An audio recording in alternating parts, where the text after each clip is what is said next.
पिछले वीडियो में कुछ इशू आ गया था। तो जहाँ से वो एंड हुआ था वहाँ से मैं शुरू कर रहा हूँ ना, उसमें जहाँ से वाइश का इशू आना शुरू हुआ है वहाँ से। तो रिलेशन जो है तीनों स्कूलों के बीच में वो है c/5 equal to f-32/9 equal to k-273/5, है ना।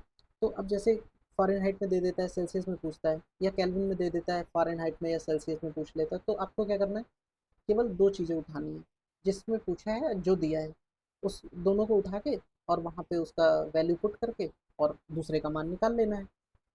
एक दे के दोनों पूछ दिया तो क्या करना है, पहले दो को लेके एक का मान निकाल लेना है, फिर नेक्स्ट दो को लेके एक का मान निकाल लेना है। इस तरह से आपको यहाँ पे इसके उसमें कन्वर्ट कर लेना है ना। फिर उसके बाद हीट पे आते हैं।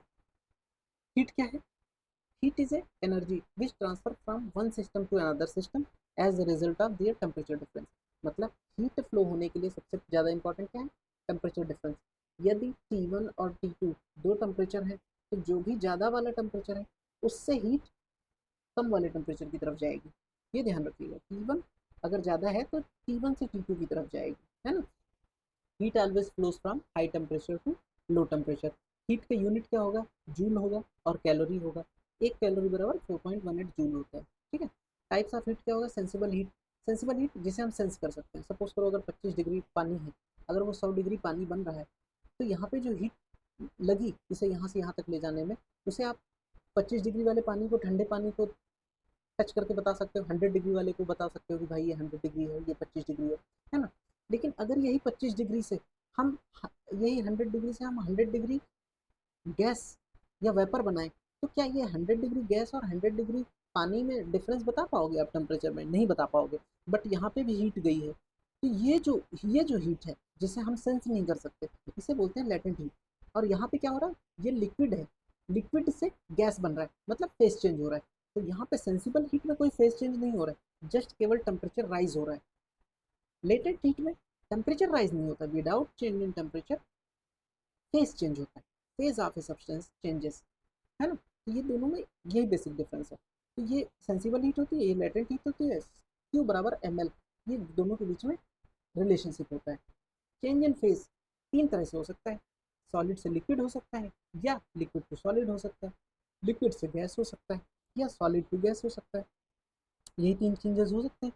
तो यहाँ पे तीन तरह की लेटेंट हीट भी होती हैं।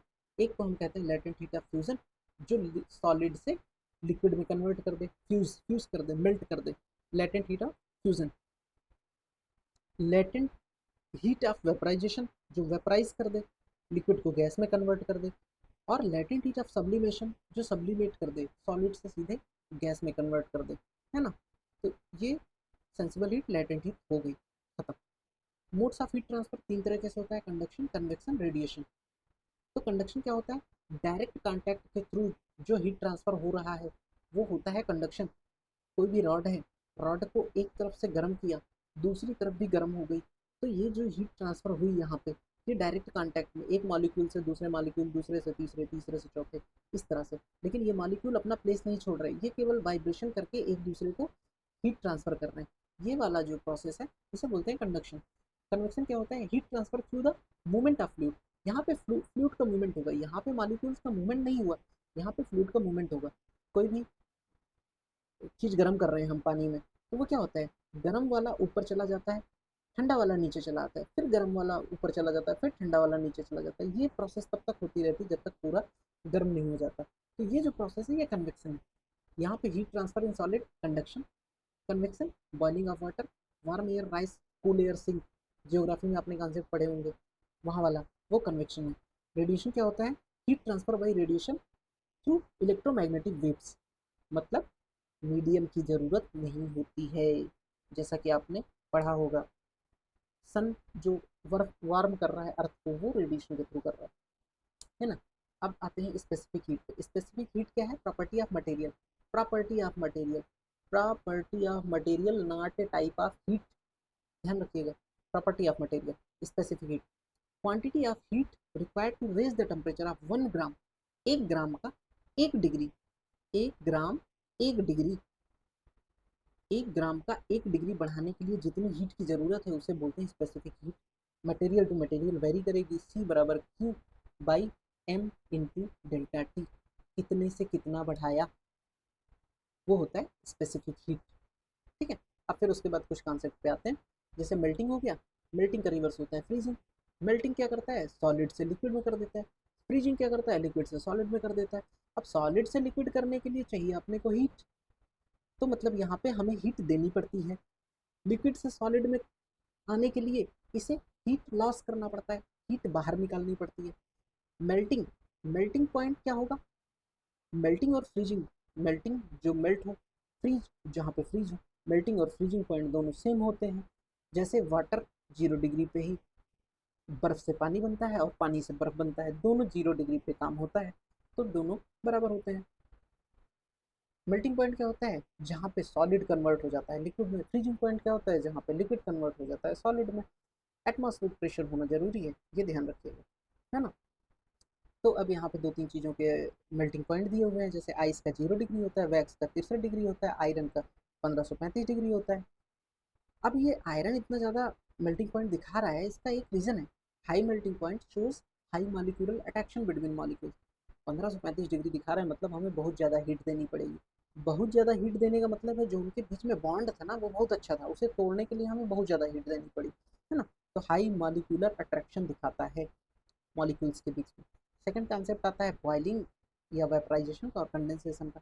अब ध्यान से देखिए, ये भी दोनों प्रोसेस है रिवर्स। अब देखिए, जैसे बॉइलिंग में हम क्या करते हैं, लिक्विड को गैस में कन्वर्ट करते हैं हीट दे के। अब यहाँ पे गैस कन्वर्ट होती है लिक्विड में हीट लेके आसपास से। हीट यहाँ पे नहीं, ये हीट देनी पड़ती है, यहाँ पे हीट देनी पड़ती है लिक्विड से गैस में कन्वर्ट करने के लिए। गैस से लिक्विड में कन्वर्ट करने के लिए हीट ये देता है कि हमसे ले जाओ। ठीक है। ये जो बॉइलिंग वेपराइजेशन होगा वो एटमॉस्फेरिक प्रेशर और बॉइलिंग पॉइंट पे होगा, तो इसे हम बॉइलिंग बोलेंगे। अदरवाइज अगर ये बॉइलिंग पॉइंट और एटमॉस्फेरिक प्रेशर पर नहीं हो रहा है तो फिर हम उसे इवेपोरेशन बोल देंगे। ये ध्यान रखिएगा, ये दोनों छोटे मोटे डिफरेंसेस हैं, अभी आगे भी बताएंगे ना।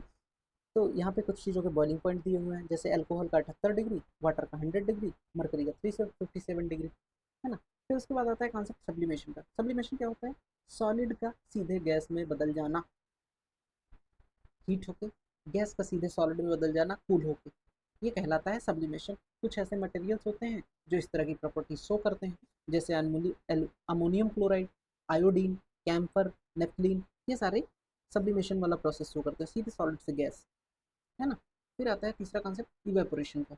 इवेपोरेशन क्या होता है, लिक्विड सरफेस फिनोमेना है।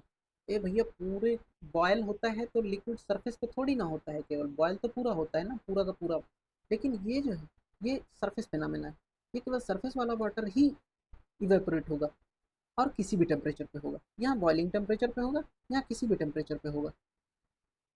तो ये दो बेसिक डिफरेंसेस हैं इवेपोरेशन में और वहाँ पे। यहाँ पे भी हीट चाहिए थी, यहाँ पे भी हीट चाहिए, लेटेंट हीट ऑफ इवेपोरेशन यहाँ पे भी चाहिए। ठीक है। तो उसका एग्जांपल क्या है, drying of wet cloth, pond water का सूख जाना, ये सब इवेपोरेशन के कॉन्सेप्ट हैं, मतलब एग्जांपल है। इवेपोरेशन जैसे ही टेम्परेचर बढ़ाएंगे ना, इवेपोरेशन बढ़ जाता है और वो मैक्सिमम हो जाता है बॉइलिंग टेम्परेचर पर, ये ध्यान रखिएगा। ह्यूमिडिटी घटाएंगे तो इवेपोरेशन बढ़ेगा, टेम्परेचर बढ़ाया था तो इवेपोरेशन बढ़ा था, ह्यूमिडिटी घटाएंगे तो इवेपोरेशन बढ़ेगा, ये ध्यान रखिएगा। अब इवेपोरेशन कूलिंग इफेक्ट भी क्रिएट करता है, पूछिए कैसे। देखिए, जैसे इवेपोरेशन होता है, इवेपोरेशन होगा तो लिक्विड कन्वर्ट होगा गैस में। इस लिक्विड को गैस में कन्वर्ट करने के लिए चाहिए होगी हीट, तो हीट कहीं ना कहीं से लेगा या हम देंगे, तो ये लेता है, हीट लेता है कहाँ से, आप आसपास के एटमॉस्फेयर से। जब आसपास के एटमॉस्फेयर से ये हीट ले लेगा तो क्या होगा, एटमॉस्फेयर कूल हो जाएगा। एग्जाम्पल के थ्रू समझते हैं कैसे। स्वेटिंग होती है, कपड़ा गीला होता है पहना हुआ, ये जो गीला कपड़ा है इससे पानी इवेपोरेट होने की कोशिश करता है, उस इवेपोरेशन के लिए चाहिए हीट। हीट कहाँ से लेगा, बॉडी से, और बॉडी हो जाएगी कूल। समझ गए। अर्थन पॉट, ये भरेंगे मटका, मटके में पानी भरा, मटके के जो छेद थे उसमें पानी भर गया, अब उन छेदों से पानी इवेपोरेट हो रहा है। इवेपोरेट होने के लिए चाहिए, जैसे कि आपको पता है कि हीट। अब वो हीट कहाँ से लेगा, जो बगल में पानी भरा है मटके के अंदर उससे ले लेगा हीट। जब उससे हीट निकाल लिया तो वाटर हो गया कूल। समझ आ गया होगा कूलिंग इफेक्ट कैसे क्रिएट होता है। फैन इंक्रीज कर देता है इवेपोरेशन को, फैन हवा, पास हो रही है ना तेज़ी से, तो वो ज़्यादा इंक्रीज़ कर देगा इवेपोरेशन को। डेजर्ट रूम कूलर भी कूलिंग इफेक्ट इसी तरह से प्रोड्यूस करते हैं इवेपोरेशन के थ्रू, है ना। तो यहाँ पे हमने ये टेम्परेचर, मेजरमेंट ऑफ टेम्परेचर, तीनों स्केल्स, फिर उसके बाद हीट, हीट उसके type, latent heat, sensible heat, melting, vaporisation, specific heat, conduction, convection, radiation, सारे मोड्स पढ़ लिए ट्रांसफर के, melting, boiling, condensation, freezing, sublimation, evaporation, cooling by evaporation. इस तरह से हमने अपने चैप्टर को कंप्लीट कर लिया। ठीक है, बाय बाय।